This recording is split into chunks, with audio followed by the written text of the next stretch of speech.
Hey guys, welcome to BOOKSAHOLIC. Today we'll be discussing the coming out of age novel, The Perks of Being a Wallflower. Let's roll the intro music.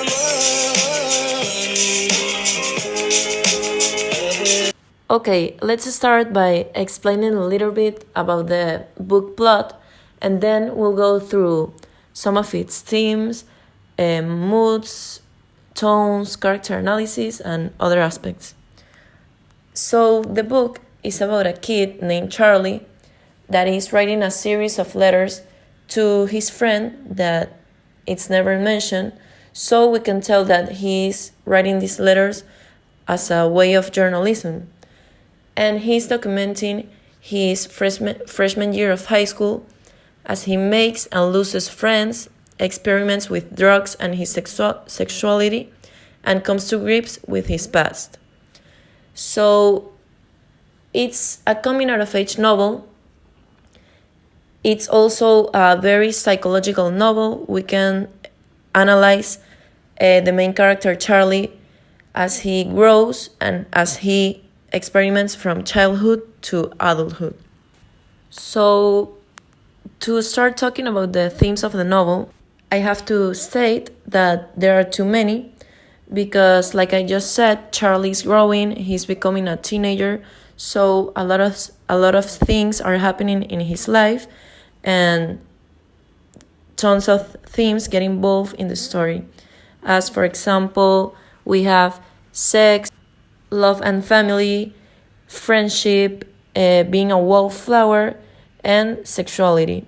So I think that the most important here is being a wallflower because it's basically what's constant in the novel, because Charlie starts being a wallflower since the first pages of the novel, and by the end, he's also a wallflower, even though he's now more healthy and more adapted to the society. A wallflower is someone that has an introverted personality type that shows traits of social anxiety, that will attend parties and social gatherings but will usually distance themselves from the crowd and will avoid being in the limelight. So in this case, Charlie is obviously a wallflower, but it's not only him, but also his friends, the friends that he makes at school, that are Patrick and Sam. Those are his best friends, and they introduce him to a world of party and friendships and love, but also they are wallflowers themselves. So that definition that I just told you is like a very strict definition, but in the book we can see it as more flexible towards not only being socially anxious, but also being someone that's there for you, to listen to your problems, to understand you, to help you, and someone that you can trust with your secrets. So wallflowers see things, understands, and keep quiet. And also they will try to help you with your problems.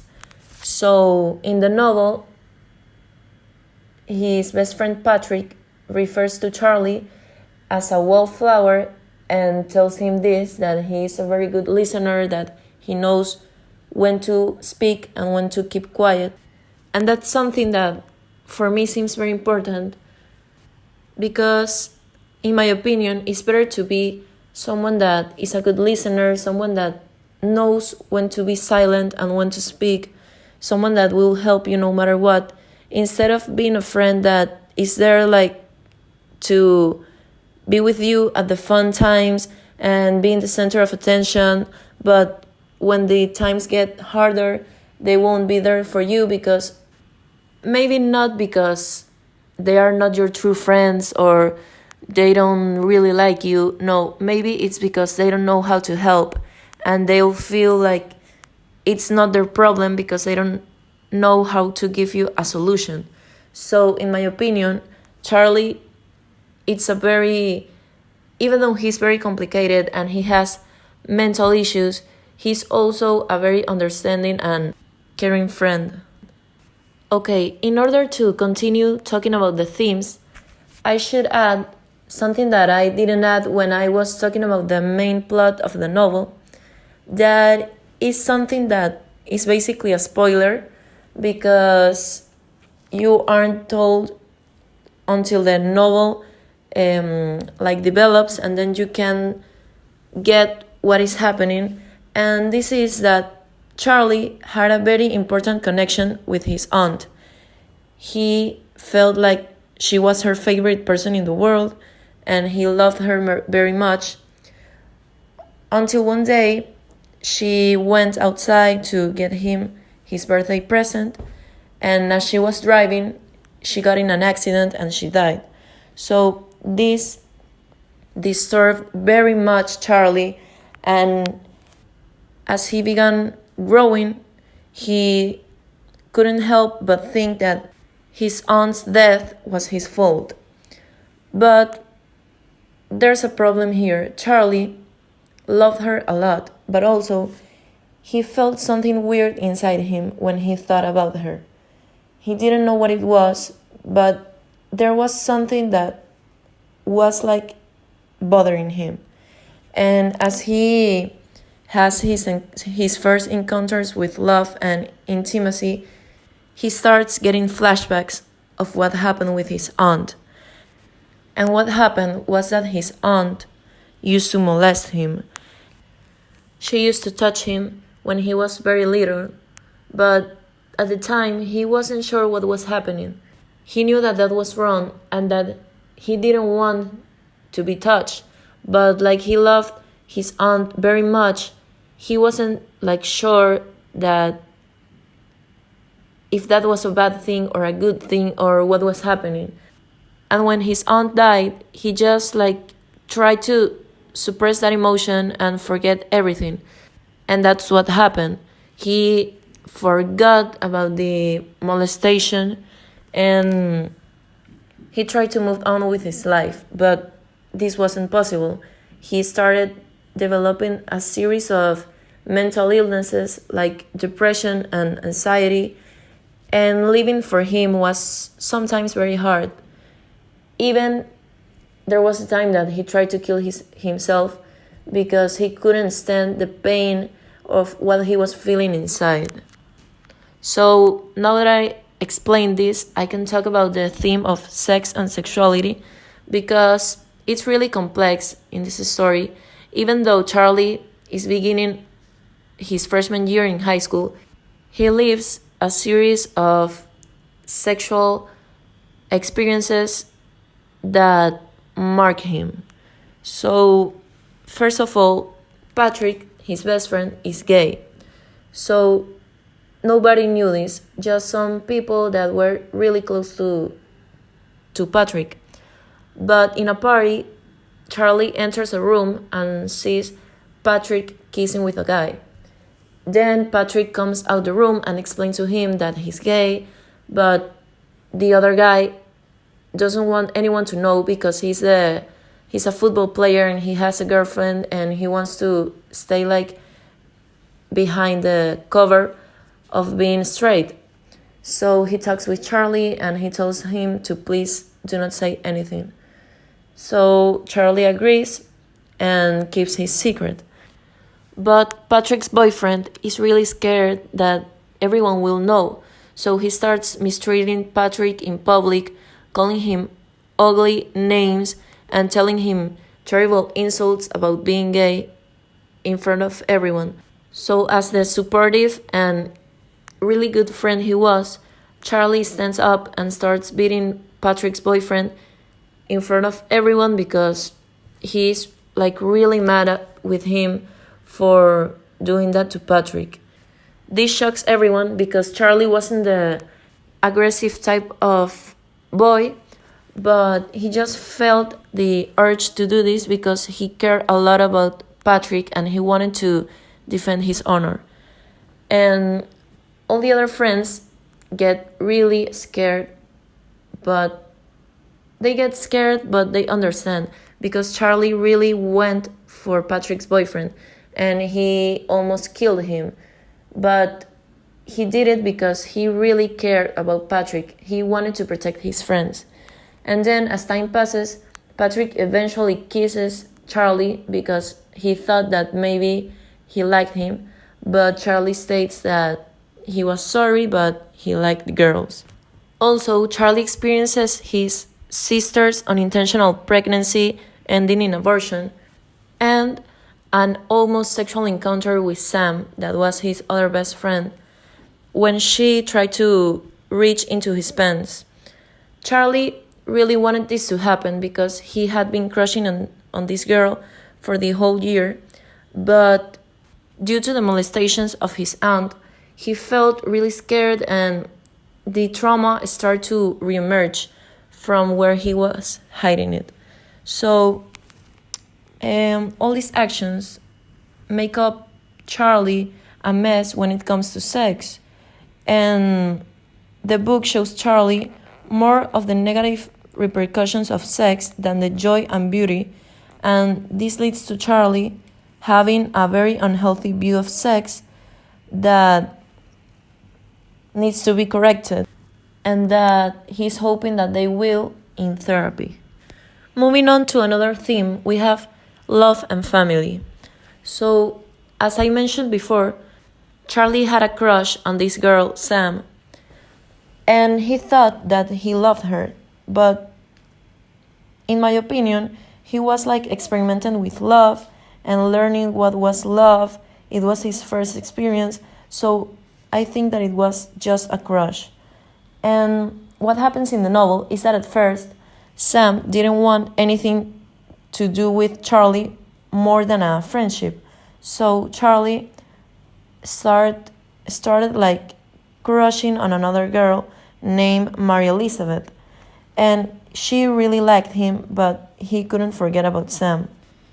Like I just mentioned, he thought that he was in love with her, but in reality, it was only a huge crush that threatened everything Charlie had worked for, including his relationship with Mary Elizabeth. For example, when they were on a party, he was asked to kiss the prettiest girl in the room when they were playing a game. And Charlie headed right for Sam, bypassing his girlfriend and ending his relationship with her. But in my opinion, like I said, this was all like a huge crush he had for Sam. But there is love in this novel, and it's the love that Charlie had for his family.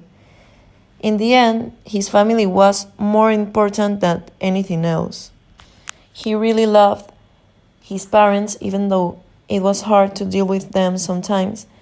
And also, he really loved his sister, who was in an abusive relationship, and then it's upset at Charlie when it splinters.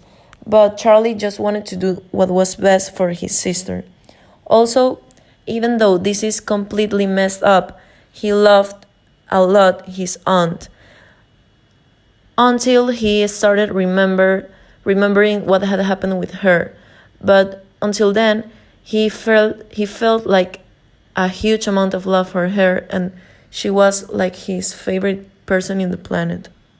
Moving on to the next theme, we have friendship. And this theme is very important in the novel because when Charlie starts high school, he had no one. His best friend had killed himself, and the friends he had in middle school were just like around, but they weren't friends as they were before.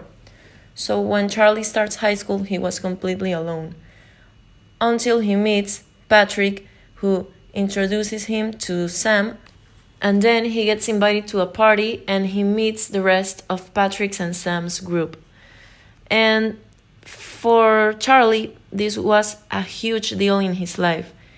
He started experimenting with everything he hadn't experimented before, and he feels like whole and happy of having friends, and this is a very huge factor in his mental illness recovery, because having friends for him was like an amazing treasure that he wouldn't trade for anything else.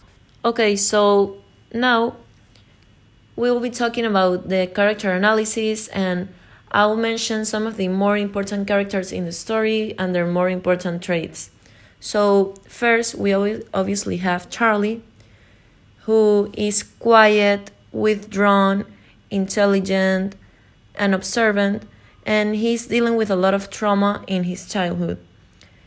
Charlie comes out of his shell through the relationships he develops over the course of the school year. But actually, like I said at the beginning of the podcast, it's until the very end of the book when he uncovers the repressed memories of sexual abuse that were like the base of all the trauma that he was like trying to overcome. Then we have Patrick, that was the boy that befriended Charlie, and he came to replace the boy that was left in Charlie when his best friend died. So Patrick is a very active, quirky, and funny boy that helps Charlie to get out of his depression and social anxiety. But also, Patrick had a lot of problems with himself because he was gay, and throughout most of the novel, he was having an affair with the football player that I mentioned earlier. But when the relationship becomes public by accident, Patrick gets thrown into a depressed spiral, and even though he often seems like lighthearted, spontaneous, and kind of goofy, his sexuality was still raw and new, and he was still trying to figure it out how to be totally okay with himself and being okay with who he was. Then we have Sam, that was a very beautiful, spontaneous, and a very caring friend that became one of Charlie's best friends. Like I had mentioned, Charlie had a huge crush on her, and he felt an amazing connection with her, so he thought that he loved her. And this connection is due to the fact that Sam was also abused when she was younger, but she hadn't told Charlie, and Charlie didn't know, well, he didn't remember about the trauma he had with his aunt, but they felt like an important connection between them. Sam had a group of people that loved her, and she felt like she was in the right place with her friends and all, but obviously she felt like an inside pain that kept reminding her of her rape. And then we have Mary Elizabeth, that was a smart, attractive, and self-centered girl that was in Charlie's friend group. She started her relationship with Charlie by inviting him to the dance. And like Charlie knew that his relationship with Sam was something that was very hard to happen, he agreed to be in a relationship with Mary Elizabeth. But the problem is that when they started dating, she was more interested in talking about herself than about building a relationship. So Charlie starts getting tired of her, even though initially he seemed to be participating more in his life by dating her. But when he let her dominate him, he got frustrated and he wanted to end the relationship. And then we have Charlie's sister, who is a high school senior, and she is in an abusive relationship. She had a very complicated relationship with Charlie, but they loved each other very much and they always support each other. And an example of this is when she got pregnant and she asked Charlie to take her to the abortion clinic. Also, she is very dedicated to school and she is very smart. Okay, moving on to the tone, we can say that the tone throughout the whole novel is nostalgic, inquisitive, and exploratory, and Charlie's mood swings between being depressed and extremely happy. In my opinion, this means that the tone can change. It isn't always the same. It isn't always like sad and depressing, but also it can be happy and joyful. And I think that the tone is very important in the novel because, like, the story is narrated by Charlie himself, we get the experiences like first-handed, and it's basically like being inside Charlie's mind. So we can see the drastic change in the tone. For example, when Charlie is talking about his experiences with his best friend when he killed himself in middle school, and when he felt alone at first when he started high school. So in those moments, we can see that the tone is really depressing, sad, that puts you in a sad mood. But then when he see Charlie talking about being in the football game with Patrick and Sam, or being in the car with them listening to music, we see a very different tone that puts you up, that lifts your mood, and that shows that Charlie is really happy. Moving on to the mood of the story, we can say that the mood is always changing depending on Charlie, and that it is connected to the tone. When we are reading the novel, sometimes we can experience joy, other times immense sadness, and other times reflection and searching for answers. And in my opinion, this has to do with the transition from childhood to adolescence that Charlie goes through, because when you change and when you also experiment with mental illnesses, your mood can be very different from one situation to another. So that's what I think, that Charlie has so many moods throughout the novel because he's constantly changing and experimenting new things that he hasn't experimented before. Okay, so I think that I have covered the most important aspects of the story, and now I would like to give everyone an opinion about what I think about this novel, because for me it means a lot. This novel is mostly directed to teenagers, but I don't think that it is a simple, plain novel. In my opinion, it's really complex, and it treats very controversial aspects that happen every day and show how important it is to sometimes pay more attention to certain details in life and analyze what's happening in your surroundings. So, what I mean by controversial aspects are, for example, sex, sexuality, sexual abuse, alcohol, drugs, abortion, but most importantly, mental illnesses. Because sometimes people tend to treat mental illnesses as depression and anxiety as stupid things, like depression is just being sad or anxiety is just being nervous, and this is not the case. There are millions of people that suffer with these illnesses and they don't find the right support from others because others don't treat these illnesses as serious as they are. And in my opinion, everyone should understand that these are diseases that need to be treated with medications, and people that have these illnesses need the support of their loved ones and the support of the system when they can't pay for the medications. I think that this novel is really good and that everyone should read it because it gives you a wider view of the society and of all the people that are out there suffering for some case that we may not know and that we may not experience. And I really like this novel because it gives you the point of view of a boy that is experimenting with a lot of things in his life and that has been able to overcome traumas and move on with his life in order to be happy.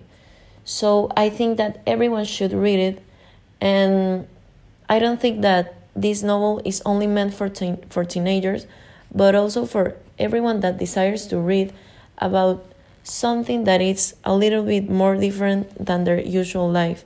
And I think that you won't regret reading this because at the end of the day, it gives you a very important lesson that we should always treat people with kindness because we don't know what are they going through.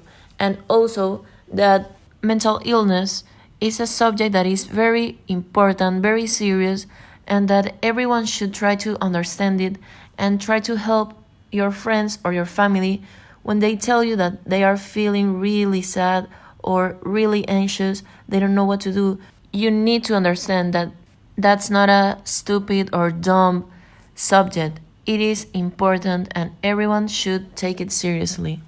Okay, so now that I finished telling you my opinion, I would like to end this podcast by telling you one of my favorite symbols in the novel, and it was the mixtapes, because in my case, I really love music and I feel that music gives everything a different meaning and music makes everything more beautiful. So I really like this symbol in the novel because mixtapes are used like a way of showing the deep love that the characters have for each other.